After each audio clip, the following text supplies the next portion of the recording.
can I begin by congratulating President-elect Trump on his historic election victory.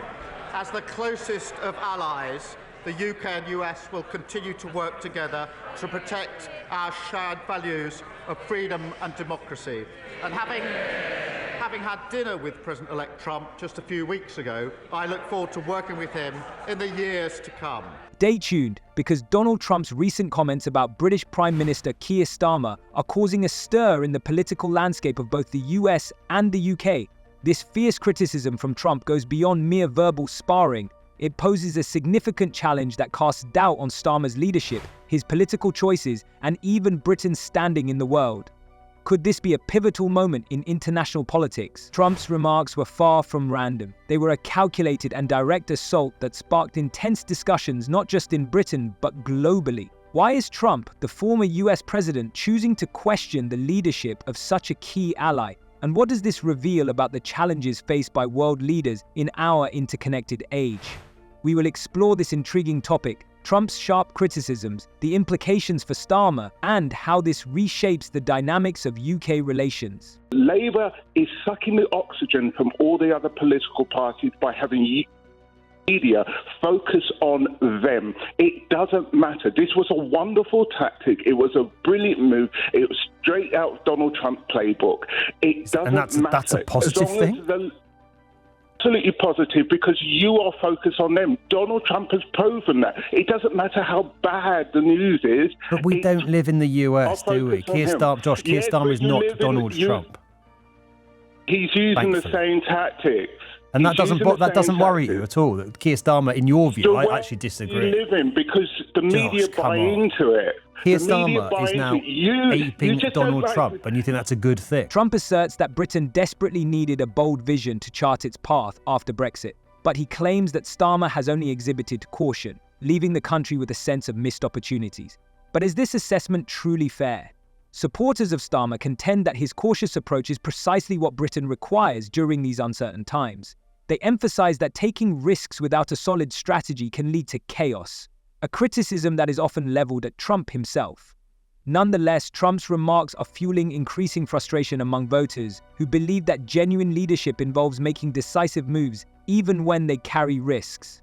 Trump also turned his attention to the economy, openly criticizing Starmer for overseeing a stagnant economy burdened by high taxes, excessive regulation, and a lack of innovative strategies to promote growth. Meeting Keir Starmer, the UK Premier. Yes, he's coming tonight. What do you think of him? Some of his colleagues in government are quite critical of you. Well, I'm going to see him in about an hour, so I have to be nice, right? But I actually think he's very nice. I think he ran a great race. He did very well. It's very early, but he's popular, and I'll be seeing him, and I'll send you regards. Who are you with? GB News in the UK. Okay, good. But would you rather Nigel Farage would have had a bigger role? Well, I think Nigel is great. I mean, I've known him for a long time. He had a great election, too. He picked up a lot of seats, more seats than he was allowed to have, actually. They acknowledge that he won, but for some reason you have a very strange system over there. You might win him, but... It's well known that Donald Trump thrives on provocations and scandals. His presidency has reshaped our understanding of political rhetoric, and even after leaving office, he continues to wield significant influence over global discussions. However, his recent comments about Keir Starmer go far beyond typical criticism. This is a full-blown attack. These statements do not merely target Starmer's character, they reflect a profound and scathing evaluation of the Labour Party's leadership and the serious challenges Britain faces in the post-Brexit landscape. Trump didn't hold back, boldly outlining the economic struggles and immigration issues that he believes are Starmer's shortcomings. Why is Trump, no longer in the presidential seat, so vehemently criticizing Starmer? The answer may lie in a larger ideological battle between populist leaders like Trump and technocrats like Starmer. His initial and perhaps most severe criticism was aimed directly at Starmer's leadership. For Trump, Starmer embodies everything he detests about contemporary politics: caution, bureaucracy, and, in his view, a complete lack of the courage necessary to tackle the challenges of an unpredictable world. He accused Starmer of being indecisive, overly reliant on committees and advisors, and failing to seize the unique opportunities presented by Brexit. I was in government when Trump came in, and this is a foreshadowing for the Prime Minister of what is going to come under a Trump administration. They will be derailed almost every day by something that the President says or what the White House releases or a decision that they make that is going to distract from what it is the government wants to talk about. I mean, we had situations in Downing Street where Trump would wander out onto the White House lawn in front of the cameras and say, oh, something's happened in the UK, I'm going to go and call Theresa. And suddenly the phone would ring in the Prime Minister's office. Oh, God, the President's on the phone. And this is a foreshadowing for it. Trump also took aim at Starmer's foreign policy, accusing him of undermining Britain's standing on the global stage. He asserted that Britain should be a leader rather than a follower. In Trump's view, Starmer has not succeeded in bolstering Britain's influence in crucial relationships with the United States, China, and the European Union. He believes that Starmer's cautious approach has left the UK lagging in the face of escalating geopolitical competition. This criticism addresses a highly sensitive issue, as Britain continues to navigate its role in the world post-Brexit, where missteps in foreign policy can have significant repercussions.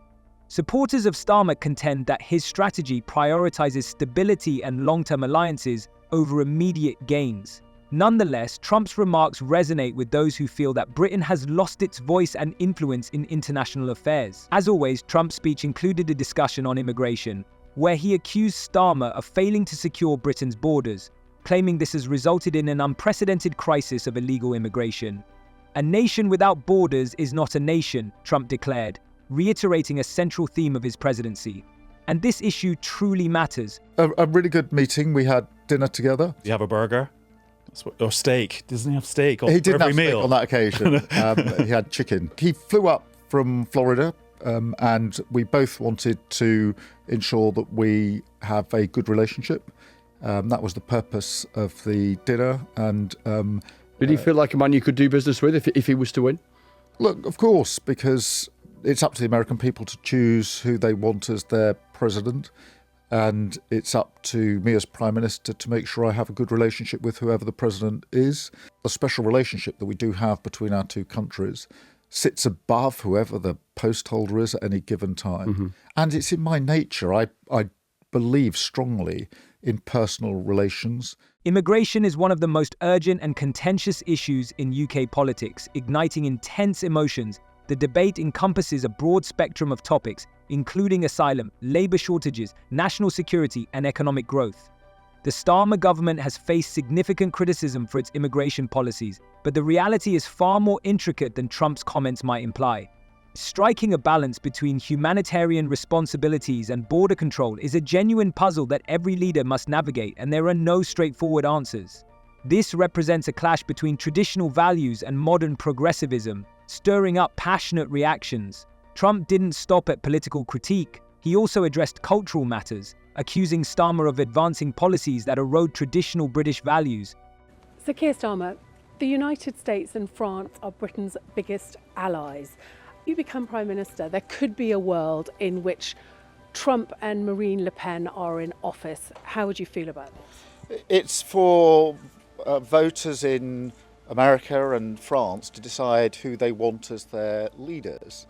And if I'm privileged enough to come into office to serve this country, I will deal with the leaders of other countries as they've been elected in by those that live there and those that voted them in. He contends that Starmer's policies are only worsening Britain's economic challenges, which have already been significantly impacted by post-Brexit trade changes and the repercussions of the COVID-19 pandemic. Rising inflation, increasing living costs, and insufficient investment in vital industries have left many Britons feeling abandoned. What solution does Trump offer? He points to his own experience with tax cuts and deregulation, claiming that such measures can unleash Britain's economic potential. However, critics of his approach argue that deregulation is not a one-size-fits-all remedy. The UK's economic issues have deep structural roots, and quick fixes may not suffice to resolve them. Is the Starmer government doing enough to stimulate economic growth? What alternative strategies could Britain pursue? Foreign policy is also at risk, and Britain's position in the world is becoming increasingly precarious. Trump did not confine his criticism to domestic issues, stressing that the situation demands more serious attention and decisive action. What do you think about this video? Share your thoughts in the comments and see you next time.